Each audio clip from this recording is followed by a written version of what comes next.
പക്ഷെ നമ്മൾ ഒരാളുടെ രഹസ്യങ്ങൾ നമുക്ക് ചോദിച്ചെടുക്കാൻ നമുക്ക് ഹിപ്നോട്ടിസ്റ്റ് തെറാപ്പി ചെയ്യുമ്പോൾ അതിൻ്റെ ആവശ്യമില്ല. മെന്റലിസം ട്രിക്കുകളാണോ കൂടുതൽ യൂസ് ചെയ്യുന്നത്? കംപ്ലീറ്റ്ലി ട്രിക്സ് ആണ്. ഞാൻ പാസ്റ്റ് ലൈഫ് റിഗ്രഷൻ എന്നാൽ വേറൊരു ലോകത്ത് പോയി. ഞാൻ 5 വർഷം മുമ്പ് എൻ്റെ ജന്മം അതായിരുന്നു. ഞാൻ എന്നിട്ട് തിരിച്ചുകൂടെ വന്നു. വീണ്ടും ഞാൻ അടുത്തൊരു 10 വർഷം കഴിയുമ്പോൾ ഇങ്ങനെ വരും. ഫ്യൂച്ചർ ഇതായിരിക്കും.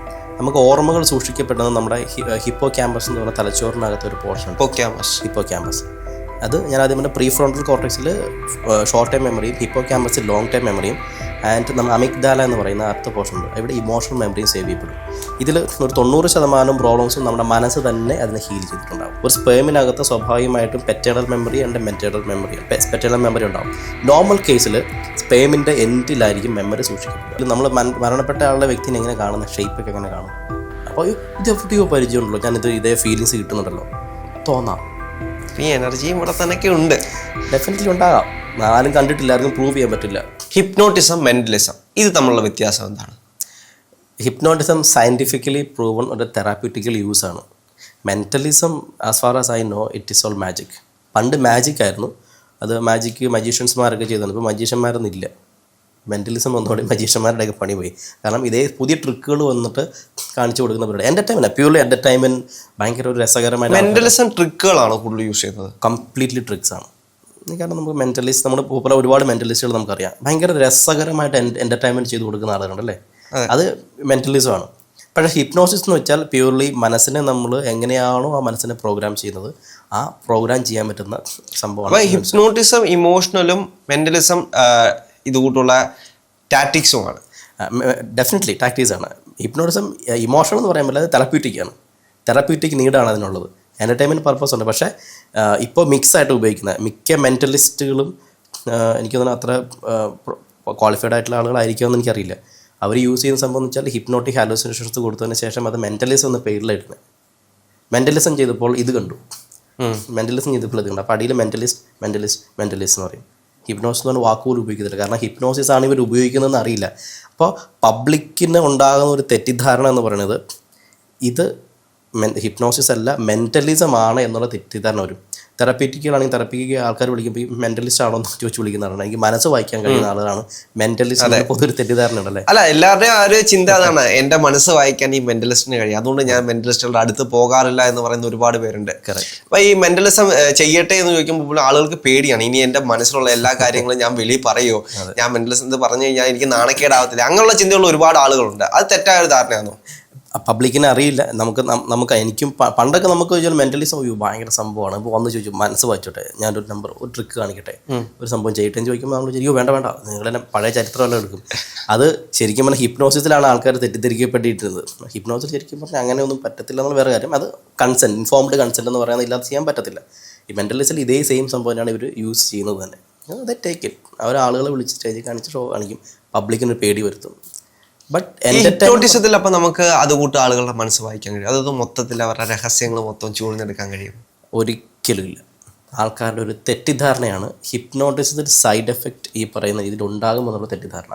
പക്ഷേ ഹാലൂസിനേഷൻ ഞാൻ പറഞ്ഞ പോലെ പ്രോപ്പറായിട്ട് അഡ്രസ്സ് ചെയ്തിട്ടില്ലെങ്കിൽ സൈഡ് എഫക്ട്സ് ഉണ്ട്. അല്ലാത്ത കേസുകൾ ഇറ്റ് ഈസ് കംപ്ലീറ്റ്ലി ഒരു പ്യൂർലി ഹീലിംഗ് പർപ്പസിന് വേണ്ടി, അത് ഇമോഷണൽ ട്രിഗറുകളെല്ലാം എടുത്ത് ഹീലിംഗ് ചെയ്യുന്നതാണ്. അങ്ങനെ ചെയ്യുമ്പോൾ ആ വ്യക്തിയുടെ മനസ്സിൽ കിടക്കുന്ന പഴയ അയാൾ പോലും അറിയാത്ത സംഭവം രഹസ്യത്തിൽ ചോർത്തിയെടുത്ത് എഴുതി വയ്ക്കുന്ന പരിപാടിയൊന്നും ഹിപ്നോട്ടിസിസ് നടക്കില്ല. ഇപ്പം തന്നെ ഈ അനേകൻ സിനിമ ധനുഷിൻ്റെ പഴയൊരു സിനിമയാണ്. അപ്പോൾ അതിനകത്ത് ആ നായിക 3-4 ജന്മം മുമ്പ് ജനിച്ചു വന്നതാണ്. അപ്പോൾ ഈ പഴയ കാര്യങ്ങൾ, അതായത് 3-4 ജന്മം മുമ്പോട്ടുള്ള കാര്യങ്ങളൊക്കെ ഹിപ്നോട്ടിസിലൂടെ അറിയാൻ കഴിയും. ഇത് ഈ പറയുന്ന മെമ്മറി റീകോളിങ് പറ്റും. അതായത് പക്ഷെ നമ്മൾ ഒരാളുടെ രഹസ്യങ്ങൾ നമുക്ക് ചോദിച്ചെടുക്കാൻ നമുക്ക് ഹിപ്നോട്ടിസ്റ്റ് തെറാപ്പി ചെയ്യുമ്പോൾ അതിൻ്റെ ആവശ്യമില്ല. അത് പ്രശ്നങ്ങളായിരിക്കാം, അവരുടെ നീഡായിരിക്കാം. അപ്പോൾ ഇത് ഡെവലപ്പ് ചെയ്യുന്നത് അമ്മയുടെ ഉദരം തൊട്ടുള്ള ഗർഭാവസ്ഥയിൽ കിടക്കുന്ന കുഞ്ഞിന് തൊട്ട് 3ാമത്തെ ആഴ്ച തൊട്ട് ഇത് ന്യൂറോൺ ബേസ് ഡെവലപ്പ് ആകുമ്പോഴേക്കും ഓർമ്മകൾ ഡെവലപ്പ് ആകും. അപ്പോൾ സാധാരണ ഒരു ഇഷ്യൂ ആയിട്ട് വന്നു കഴിയുമ്പോൾ അവരെ നമ്മൾ ഹിപ്നോട്ടിക് സ്റ്റേറ്റിലേക്ക് കൊണ്ടുപോയിട്ട് ഏജ് റിഗ്രഷൻ എന്ന് പറയും. ചെറുപ്പം മുതലുള്ള ഓരോ ഇഷ്യൂസും അഡ്രസ്സ് ചെയ്ത് അവരുടെ ഇമോഷനിൽ നിന്ന് അവിടെ പുറത്ത് ചാടിക്കുന്ന ഒരു പ്രോസസ്സുണ്ട്. അത് പറ്റും. അത് ഒരിക്കലും ഒരു വ്യക്തിയുടെ മനസ്സിൽ കിടക്കുന്ന അയാൾ പോലും അറിയാത്ത രഹസ്യങ്ങൾ ചൂഴ്ന്നെടുക്കുന്ന പരിപാടിയൊന്നുമല്ല. അവരുടെ നീഡാണല്ലോ. ഒരു പ്രോബ്ലം ഉണ്ടെങ്കിൽ പ്രോബ്ലത്തിൻ്റെ ഓരോ കേസുകളായി നമ്മൾ അഡ്രസ്സ് ചെയ്തിട്ട് അതിനെ ഹീൽ ചെയ്ത് വിടുന്നത്. അപ്പോൾ ഈ പാസ്റ്റ് ലൈഫ് റിഗ്രഷൻ എന്ന് പറഞ്ഞൊരു സാധനം ഉണ്ടല്ലോ, അത് ഈ ഹിപ്നോട്ടിസത്തിൽ വരുന്നതാണോ? ഹിപ്നോട്ടിസിൽ യൂസ് ചെയ്യുന്ന ടൂളാണ് പാസ്റ്റ് ലൈഫ് റിഗ്രഷൻ. പക്ഷേ അത് എനിക്ക് കൂടുതൽ ഇതിപ്പം മന്ത്രവാദ അതുകൂട്ടുള്ള ആളുകളൊക്കെയാണ് കൂടുതൽ യൂസ് ചെയ്യുന്നത്. പാസ്റ്റ് ലൈഫ് റിഗ്രഷനെ പറ്റി അറിയത്തില്ലാത്തതുകൊണ്ടാണ്. പാസ്റ്റ് ലൈഫ് റിഗ്രഷൻ എന്ന് പറയുന്നത് നമ്മുടെ പഴയ ജന്മം അല്ലെങ്കിൽ 5-6 ജന്മം ബാക്കിയുള്ള നമ്മൾ വീണ്ടും പുനർജനിക്കുക എന്നുള്ള സംഭവമൊന്നും അല്ല. അത് അത് നമ്മുടെ ജനറ്റിക്കലി കിട്ടുന്ന ഇൻഫർമേഷൻ. നമുക്ക് ചിലപ്പോൾ എനിക്ക് എൻ്റെ വല്യപ്പൻ്റെ ഷേപ്പും സ്വഭാവവും നടത്തുകയൊക്കെ ആയിരിക്കാം. അപ്പോൾ വല്യപ്പൻ ആ സമയത്ത് എടുത്ത ഇൻഫർമേഷൻ ചിലപ്പോൾ എൻ്റെ ക്വാളിറ്റിയിലുണ്ടാവും. അതിനെ നമ്മൾ അഡ്രസ്സ് ചെയ്യുന്നത് തന്നെ പാസ്റ്റ് ലൈഫ് റിഗ്രഷൻ എന്ന് പറയുന്നത്. അത് കുറച്ച് ഡീറ്റെയിൽ വേണ്ട ഒരു കാര്യമായതുകൊണ്ട് ഞാൻ ചുരുക്കി പറഞ്ഞു. അപ്പോൾ അത് സയന്റിഫിക്കലി വരുന്നതാണ് ആ ഒരു പാസ്റ്റ് ലൈഫ് റിഗ്രഷൻ എന്ന് പറയുന്നത്. അപ്പോൾ ഇവർ പറയുന്ന തൊട്ട് ഈ മുൻജന്മത്തിൽ ഞാൻ അങ്ങനെ ജനിച്ചതും ഇതൊന്നും നമുക്ക് കണ്ടെത്താൻ കഴിയില്ല, അങ്ങനെയൊന്നും പറ്റത്തില്ല. അതൊക്കെ തെറ്റിദ്ധാരണ. ആൾക്കാരുടെ വിചാരം പാസ്റ്റ് ലൈഫ് റിഗ്രഷൻ എന്നിട്ട് വേറൊരു ലോകത്ത് പോയി ഞാൻ 5 വർഷം മുമ്പ് എൻ്റെ ജന്മം അതായിരുന്നു, ഞാൻ എന്നിട്ട് തിരിച്ചുകൂടെ വന്നു, വീണ്ടും ഞാൻ അടുത്തൊരു 10 വർഷം കഴിയുമ്പോൾ ഇങ്ങനെ വരും, ഫ്യൂച്ചർ ഇതായിരിക്കും. ഇതൊക്കെ പറയുന്നത് വെറും തെറ്റിദ്ധാരണ. ഇതൊക്കെ സ്യൂഡോ സയൻസ് ആണ്. പക്ഷേ പാസ്റ്റ് ലൈഫ് റിഗ്രഷൻ എന്ന് പറയുമ്പോൾ ജനറ്റിക്കലി കിട്ടിയിരിക്കുന്ന ഇൻഫർമേഷനെ ജീൻ കോഡ് വെച്ചിട്ട് നമുക്ക് ചില ഇഷ്യൂസ് നമുക്ക് അഡ്രസ്സ് ചെയ്യാൻ പറ്റും. നമുക്ക് നമ്മുടെ പഴയ തലമുറയിൽ ഉണ്ടായിരുന്ന ഈ പല രോഗങ്ങളും ഒക്കെ നമുക്ക് അങ്ങനെ കണ്ടെത്തിയായിട്ട് അത് പോസിബിൾ ആണ്. അല്ലാതെ ആ ഒരു ജന്മത്തിലുണ്ടായിരുന്ന ആ വ്യക്തി രണ്ടാമത് പുനർജനിച്ചതൊന്നുമല്ല. അതാണ് തെറ്റിദ്ധാരണ എന്ന് പറയുന്നത്.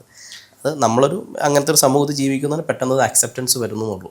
മെന്റലിസം എന്ന് പറയുന്നത് അപ്പോൾ നമ്മളൊരു ആക്ട് മാത്രമാണ്. അതായത് വേദിയിലിരിക്കുന്ന ആളുകളെ ഖരഘോഷം കൊള്ളിപ്പിക്കാൻ വേണ്ടിയിട്ട് അവർ കാണിക്കുന്ന ഒരു ചില മായാജാലങ്ങൾ മാത്രമാണ് മെന്റലിസത്തിൽ വരുന്നത്. ഹിപ്നോട്ടിസം എന്ന് പറയുന്നത് തീർത്തും അതൊരു സയന്റിഫിക് വേ ആണല്ലേ? കറക്റ്റ്. അതായത് ഹിപ്നോസിസ് എന്ന് വെച്ചാൽ പ്യൂർലി നമുക്കൊരു ക്ലിനിക്കൽ പർപ്പസിന് ഒരു വ്യക്തിയുടെ പ്രശ്നങ്ങളെ അഡ്രസ്സ് ചെയ്യാൻ വേണ്ടി ഉപയോഗിക്കുന്ന ടൂളാണ് ഹിപ്നോസിസ്. മെന്റലിസം എന്ന് പറയുന്നത് ഒരു എൻ്റർടൈൻമെൻറ്റ്, ആൾക്കാരെ രസിപ്പിക്കുക, ഭയങ്കര ഒരു എൻ്റർടൈൻമെൻറ്റിലേക്ക് കൊണ്ടുപോകുന്ന സംഭവം. ഇപ്പം തന്നെ ചേട്ടൻ പറഞ്ഞോട്ടെ, ഈ ഗർഭപാത്രത്തിലുള്ള ആളുകളുടെ ആ ടൈം തൊട്ട് നമുക്ക് അറിയാൻ കഴിയുന്നല്ലേ പറഞ്ഞു, അതെങ്ങനെ അറിയാൻ കഴിയും? ഇതാണ് ഞാൻ പറയുന്നത്. നമുക്ക് 2 തരം മെമ്മറി ഉണ്ട്. അതായത് primitive memory and recent memory എന്ന് പറയും. നമുക്ക് ഓർമ്മകൾ സൂക്ഷിക്കപ്പെടുന്നത് നമ്മുടെ ഹിപ്പോ ക്യാമ്പസ് എന്ന് പറയുന്ന തലച്ചോറിനകത്ത് ഒരു പോർഷൻ ഉണ്ട്, ഹിപ്പോ ക്യാമ്പസ്. അത് ഞാൻ ആദ്യം പറഞ്ഞ പ്രീ ഫ്രോണ്ടൽ കോർട്ടക്സിൽ ഷോർട്ട് ടൈം മെമ്മറിയും ഹിപ്പോ ക്യാമ്പസിൽ ലോങ് ടൈം മെമ്മറിയും ആൻഡ് നമ്മൾ അമിഗ്ദാല എന്ന് പറയുന്ന അടുത്ത പോർഷൻ ഉണ്ട്, ഇവിടെ ഇമോഷണൽ മെമ്മറിയും സേവ് ചെയ്യപ്പെടും. ഇതിൽ ഒരു 90% പ്രോബ്ലംസും നമ്മുടെ മനസ്സ് തന്നെ അതിനെ ഹീൽ ചെയ്തിട്ടുണ്ടാകും. അതല്ലാത്ത ഇഷ്യൂസ് ഉണ്ടെങ്കിൽ മാത്രമാണ് നമ്മൾ ഡെഫിനറ്റ്ലി അത് ഓപ്പൺ അപ്പ് ആവുന്നത്. അപ്പോൾ ആ മെമ്മറി അവിടെ ഇമോഷനുമായിട്ട് ബന്ധപ്പെട്ടായിരിക്കും കിടക്കുക, അത് ഓപ്പൺ അപ്പ് ആവും. Every thought and every feelings is emotional content എന്ന് പറയും. എല്ലാ ചിന്തകളും ഒരു സൈക്കോസോമാറ്റിക് നേച്ചറുള്ള, സൈക്കോ എന്ന് വെച്ചാൽ മനസ്സ്, സോമാറ്റിക് എന്ന് വെച്ചാൽ ശാരീരികമായിട്ട്. അപ്പോൾ ഇത് ബന്ധപ്പെട്ടതാണ്. അപ്പോൾ അങ്ങനെയുള്ള ഓർമ്മകൾ അവിടെ കിടപ്പുണ്ടാവും. അതാണ് നമ്മൾ ഓപ്പൺ ആകുന്നത്. അല്ലാതെ അവരുടെ ചെറുപ്പത്തിലുള്ള എല്ലാം വിളിച്ചു പറയുന്ന പരിപാടിയില്ല. ചില നല്ല രസകരമായ കാര്യങ്ങളൊക്കെ അവർക്ക് ഓപ്പൺ അപ്പ് ആക്കാൻ പറ്റും. അപ്പോൾ ഈ ജീൻ മെമ്മറി വെച്ച് നമുക്ക് നമ്മുടെ നേരത്തെ ഉണ്ടായിരുന്ന തലമുറയിലെ കാര്യങ്ങളൊക്കെ അറിയാൻ കഴിയുമെന്ന് പറഞ്ഞില്ല. അതെ. പക്ഷേ ഈ ചില ആളുകൾ അവർ ഹിപ്നോട്ടിസം സ്റ്റേജിലേക്കൊക്കെ പോകുമ്പോൾ അവർ നടന്നിട്ടുള്ള കാര്യങ്ങൾ പോലെ ഓരോ കഥകളൊക്കെ പറയും, നമുക്ക് പലരും പറഞ്ഞു കേട്ടിട്ടുണ്ട്. അപ്പം ഈ കഥകൾ തന്നെയല്ലേ അവരുടെ ചിലപ്പോൾ അവരുടെ പുനർജന്മമായി കൂടെ? ഇത് സന്യാസിമാരെടുക്കുമ്പോൾ അവർ ആ ഒരു കഥ പറയിക്കുമ്പം അതല്ലേ അവരുടെ പുനർജന്മം? അപ്പം അവരും അത് വിശ്വസിക്കുമല്ലേ? ഇത് ഹാലൂസിനേഷൻസ് ആണ് മിക്കതും. പക്ഷെ നമുക്ക് ഇവർ ഈ പറയുന്ന കഥകൾ ഹാലൂസിനേഷൻ ആണോ? നമ്മൾ പണ്ട് മുതലേ ചെറുപ്പം മുതലേ കേട്ടിരിക്കുന്ന, കണ്ടു വളർന്നിരിക്കുന്ന സംഭവങ്ങൾ, ചരിത്രപരമായ ബുക്കുകളിൽ പഠിച്ചിരിക്കുന്ന കാര്യങ്ങളെല്ലാം ഉണ്ടാവും. ഇപ്പോൾ പാസ്റ്റ് ലൈഫ് റിഗ്രഷൻ്റെ കോൺട്രവേഴ്സി എന്ന് പറയുന്നത് പലതും പറയണത് ഇന്ത്യയിലുള്ള പാസ്റ്റ് ലൈഫ് എടുത്തു കഴിഞ്ഞാൽ മിക്കവാറും രാജാക്കന്മാരും രാജ്ഞിമാരായിരിക്കും. Even കൊറിയയിലാണെങ്കിലും മൃഗങ്ങളായിരിക്കും, US പട്ടാളക്കാരായിരിക്കും.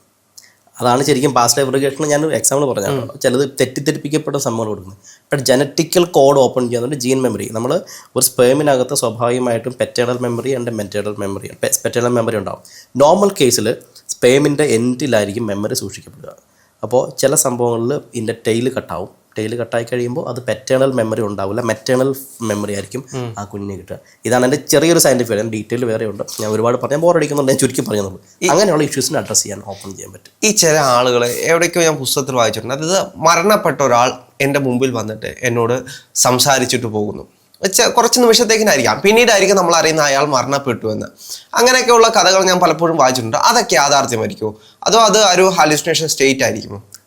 ഹാലൂസിനേഷനാണ്. അല്ലാതെ നമ്മൾ ഒരിക്കലും നമ്മൾ മരണപ്പെട്ട ആളുടെ വ്യക്തിനെ എങ്ങനെ കാണുന്നത്, ഷേപ്പൊക്കെ എങ്ങനെ കാണും? അല്ല, നമ്മൾക്ക് അറിയാവുന്നൊരു വ്യക്തി അയാൾ മരണപ്പെട്ടതിന് ശേഷം നമ്മുടെ അടുത്ത് വന്ന് സംസാരിക്കുന്നതായിട്ട് നമുക്ക് തോന്നുക. നമുക്ക് വന്ന് സംസാരിക്കുമ്പോൾ തോന്നുമ്പോൾ നമുക്ക് അതേ ഡ്രസ്സ്, കോസ്റ്റ്യൂംസ് ഒക്കെ കാണും അല്ലേ? അതെ. ഹാലൂസിനേഷൻ അല്ലേ? ഹാലൂസിനേഷനാണ്. മരണപ്പെട്ട ആൾ ഡ്രസ് ഇട്ടുകൊണ്ട് വരുമോ? അല്ലേ, ഞാൻ എവിടെയോ വായിച്ചതാണ്, ഒരു പട്ടാളക്കാരൻ്റെ പുസ്തകത്തിലാണ്. അയാൾ അതിർത്തിയിൽ മരണപ്പെട്ടതിന് ശേഷം നേരെ വന്നിട്ട് ജനറലിൻ്റെ അടുത്ത് വന്നിട്ട് അതിർത്തിയിൽ ആക്രമണം നടക്കുന്നു എന്ന് പറഞ്ഞിട്ട് അതിനുശേഷം യുദ്ധം വിജയിച്ചതായിട്ട് എവിടെയോ ഞാൻ ഒന്ന് വായിച്ചിട്ടുണ്ട്. പഴയ ഏതോ സിനിമയിലാണെന്ന് തോന്നുന്നു അങ്ങനെ ഒരു ബൈറ്റ് കണ്ടത്. അങ്ങനെയുള്ളതൊക്കെ യാഥാർത്ഥ്യമാകും? അതൊരിക്കലും ഒരു സയന്റിഫിക്കലി നമുക്ക് പ്രൂവ് ചെയ്യാൻ പറ്റാത്ത കാര്യങ്ങളാണ്. പറഞ്ഞു കേട്ടു അദ്ദേഹം പോയി വിജയിച്ചു എന്നുള്ളതല്ലാതെ ഒന്നും പറയില്ല. അപ്പൊ ഈ സയന്റിഫിക്കലി പ്രൂവ് ചെയ്യാൻ കഴിയാത്ത കാര്യങ്ങൾ ഇല്ല എന്നാണോ പറയുന്നത്? സയന്റിഫിക്കലി അങ്ങനെ നടന്നുകൂടെ? ഫൈൻ. ഇപ്പോൾ അങ്ങനെ പറയുകയാണെങ്കിൽ നമുക്ക് രണ്ട് ഹിപ്നോസിൽ നമ്മൾ സ്പിരിറ്റ് റിലീസ് എന്നൊക്കെ പറയുന്ന സംഭവമുണ്ട്. അത് എക്സോർസിസം എന്ന കാറ്റഗറിയിൽ വരുന്ന സംഭവം. അത് ഞാൻ ഇതുമായിട്ട് സംസാരിക്കുന്നില്ല. അത് നമുക്ക് നിങ്ങൾ ഇൻക്ലൂഡ് ചെയ്യേണ്ടാത്ത ടോപ്പിക്കായിട്ട്. മറ്റ് കേസുകളിലൊക്കെ ആണെങ്കിൽ അവർക്ക് ചെറിയ ദേജാവു എഫക്റ്റ് ഒക്കെ കിട്ടുന്നൊക്കെ പറയുന്നത്. എനിക്ക് പെട്ടെന്ന് ഇത് സാധനം പണ്ട് എവിടെ കണ്ടിട്ടുണ്ട്, എവിടെയൊക്കെ ഫീൽ ചെയ്തിട്ടുണ്ട്. മനസ്സിന്റെ അല്ല, ഇത് ഒരുപാട് ആളുകൾക്ക് ഇങ്ങനെ സംഭവിക്കുന്നുണ്ട്. അപ്പം ഞാൻ തന്നെ പല സ്ഥലത്ത് പോകുമ്പോൾ ഞാൻ ഈ സ്ഥലത്ത് എപ്പോഴും വന്നിട്ടുണ്ട്. അപ്പൊ നമ്മൾ മറ്റുള്ള ആരോടെങ്കിലും ഒക്കെ സംസാരിക്കും. ഇപ്പൊ സ്പിരിച്വൽ ആയിട്ടുള്ള ഒരാളോട് സംസാരിക്കുകയാണെങ്കിൽ അദ്ദേഹം പറയും നിങ്ങൾ ഇവിടെയായിരുന്നു, അല്ലെങ്കിൽ നിങ്ങളുടെ പുനർജന്മം ഇവിടെയായിരുന്നു, അങ്ങനെയൊക്കെ അവർ പറയും. അപ്പൊ അതെല്ലാം നമ്മുടെ ഒരു ഹാലിസ്ട്രേഷൻ മാത്രമാണോ? അത് നമ്മൾ ചിലപ്പോൾ അമ്മയുടെ ഉദരത്തിൽ, ഞാൻ ആദ്യം പറഞ്ഞു, ആ മെമ്മറികൾ കീപ്പ് ചെയ്യുന്ന സമയം തൊട്ട് അമ്മയുടെ ഉദരത്തിലായിരിക്കുന്ന സമയത്തോട്ട് ചിലപ്പോൾ അമ്മ ആ സ്ഥലത്ത് പോയിട്ടുണ്ടാകും, എന്തെങ്കിലും ഇമോഷണലി കണക്ട് ചെയ്യുന്ന സംഭവം ഉണ്ടാകും. അപ്പോൾ അതേ ഫീലിങ്സ് നമുക്ക് തിരിച്ചു വരുന്നതിൽ യാതൊരു തെറ്റില്ല. കാരണം അതേ ട്രിഗർ കിട്ടി. അപ്പോൾ ഇത് എവിടെയോ പരിചയമുണ്ടല്ലോ, ഞാനിത് ഇതേ ഫീലിങ്സ് കിട്ടുന്നുണ്ടല്ലോ തോന്നാം. അതാണ് അതിൻ്റെ ഒരു കാറ്റഗറി. അടുത്തെന്ന് പറഞ്ഞാൽ അത് സ്പിരിറ്റ് റിലീസ് എന്ന് പറഞ്ഞ സംഭവമുണ്ട്. അത് വേറൊരു കാറ്റഗറിയാണ്. അത് ഇതുമായിട്ട് കണക്റ്റഡ് അല്ല. സ്പിരിറ്റ് റിലീസ് എന്ന് പറയും. നമുക്ക് അങ്ങനെ ഒരു വശം ഇതിനുണ്ട്. എനർജി ഫോം ഉണ്ട്. എന്തായാലും എനർജി ഈസ് ദ യൂണിവേഴ്സ് അല്ലേ. മനുഷ്യന് എപ്പോഴും എനർജിയാണ്. അതെ. എന്ത് എനർജി എന്ന് വെച്ചാൽ ആൾക്കാർക്ക് പറയാൻ പറ്റത്തില്ല. പക്ഷേ വി ഹാവ് ആൻ എനർജി അല്ലേ. സയൻസ് പറയുന്നുണ്ടല്ലോ. മനുഷ്യൻ ഒരാൾ മരിച്ചു കഴിയുമ്പോഴേക്കും അയാൾ ഒരു ഇലക്ട്രോ മാഗ്നറ്റിക് ഫീൽഡ് പുറത്തേക്ക് പോകുന്നുണ്ടെന്ന് പറയുന്നത് പ്രൂവണാണ്. ഈ എനർജിയും ഇവിടെ തന്നെയൊക്കെ ഉണ്ട്. ഡെഫിനറ്റ്ലി ഉണ്ടാകാം. ആരും കണ്ടിട്ടില്ല, ആർക്കും പ്രൂവ് ചെയ്യാൻ പറ്റില്ല. പണ്ട് കേരളൻസ് ഫോട്ടോഗ്രാഫി എന്നൊക്കെ പറഞ്ഞ സംഭവം കാണിക്കുന്ന പോലെ ഒരാളുടെ ഫേസിനകത്ത് അല്ലെങ്കിൽ ഫോട്ടോ എടുത്ത് ഇപ്പോഴും ആളുകൾക്ക് അങ്ങനെയുള്ള കാര്യങ്ങളോടാണ് ആകാംക്ഷ കൂടുതൽ. ഇങ്ങനെയുള്ള കാര്യങ്ങൾ അറിയാൻ ആളുകൾക്ക് ഭയങ്കര ഇൻട്രസ്റ്റ് ആണ്. അത് അവർ തന്നെ അറിയാത്ത ചിലപ്പോൾ ഒരു വശം കാണാം, അല്ലെങ്കിൽ അവർ തന്നെ അനുഭവിച്ചിട്ടുള്ളൊരു വശം കാണാം. ആ വശം എന്താണെന്ന് അറിയാൻ വേണ്ടിയിട്ടാണ് ആളുകൾ കൂടുതലും ഇങ്ങനെയുള്ള കാര്യങ്ങളിലേക്ക് പോയിട്ട് ഇത് വഴി തെറ്റിക്കുന്ന ഒരുപാട് ആളുകളുണ്ട്. അതായത് ഇപ്പം ഞാൻ പറഞ്ഞില്ലേ, ഇപ്പം പുനർജന്മം അങ്ങനെയുള്ള കാര്യങ്ങളിലേക്ക് ചെന്നിട്ട് ഈ പാസ്റ്റ് ലൈഫ് റിഗ്രഷൻ വേണ്ടിയിട്ട് 50,000 60,000 കൊടുത്ത് പാസ്റ്റ് ലൈഫ് റിഗ്രഷൻ ചെയ്യുന്ന ആളുകളുണ്ട് നമ്മുടെ നാട്ടിൽ. അതൊക്കെ അപ്പോൾ അവർ ചെയ്യുന്നത് മണ്ടത്തരം തന്നെയല്ലേ? അതിപ്പോൾ എനിക്ക് പ്രത്യേകിച്ച് പറയാമെന്നില്ല. ശരിക്കും തെറ്റിദ്ധാരണ തന്നെയാണ് ആൾക്കാർ. നമുക്ക് ഇങ്ങനെയുള്ള വളരെ സെൻസിറ്റീവായിട്ടുള്ള ടോപ്പിക് ആയതുകൊണ്ട് പെട്ടെന്ന് നമുക്ക് അറിയാൻ മേലാത്ത കാര്യമാകുമ്പോൾ മറ്റുള്ളവർ എന്തു പറയുന്നോ അതായിരിക്കും മിക്കവാറും നമ്മൾ വിശ്വസിക്കുക അല്ലേ. അപ്പോൾ അത് വിശ്വാസമാണ്, അത് ബിലീഫ് സിസ്റ്റമാണ്. അവരുടെ ബിലീഫ് സിസ്റ്റം അങ്ങനെ ആക്കി വെച്ചു. അപ്പോൾ നമ്മൾ പൈസ കൊടുക്കുന്നതിന് കുഴപ്പമില്ല, റിലീസ് ഉണ്ടാകും. അവനൊരു ആഗ്രഹം, ആ വ്യക്തിക്കൊരു ആഗ്രഹമായിരിക്കും എന്തെങ്കിലും എൻ്റെ പ്രശ്നത്തിൽ നിന്നും പുറത്ത് ചാടണം. അപ്പോൾ അടുത്ത ഇതാണ് ഓപ്ഷൻ, അങ്ങനെയാണ് ചെയ്തേക്കാം, പൈസ കൊടുത്തേക്കാം, ചെന്ന് ചെയ്യും. മനസ്സിൻ്റെ വിശ്വാസമുണ്ട് ഇത് ചെയ്താൽ ചിലപ്പോൾ ശരിയാവും. അങ്ങനെ ചിലപ്പോൾ അത്ഭുതങ്ങൾ സംഭവിക്കും. അവർക്കത് ചിലപ്പോൾ റെഡി ആയി കഴിഞ്ഞാൽ ഭയങ്കര ഹാപ്പി ആയിരിക്കും. അതെ, മനസ്സ് എടുത്തല്ലോ. ഇപ്പോഴും ആ ഒരു അത്ഭുതം നിലനിൽക്കുന്നതുകൊണ്ടാണ് ഇതിനെല്ലാം മാർക്കറ്റ് വരുന്നത്. ഇതിൻ്റെ പ്ലസേബോ എഫക്റ്റ് എന്നാ പറയുക.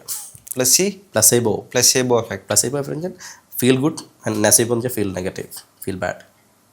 ഇപ്പോൾ ഒരു ഡോക്ടറെ കാണാൻ പോയി, സാധാരണ അമ്മമാർക്ക് സംഭവിക്കുന്നു, വലിയമ്മമാർക്കൊക്കെ ഒരു പർട്ടിക്കുലർ ഡോക്ടറെ ആയിരിക്കും അവർക്ക് ഇഷ്ടം.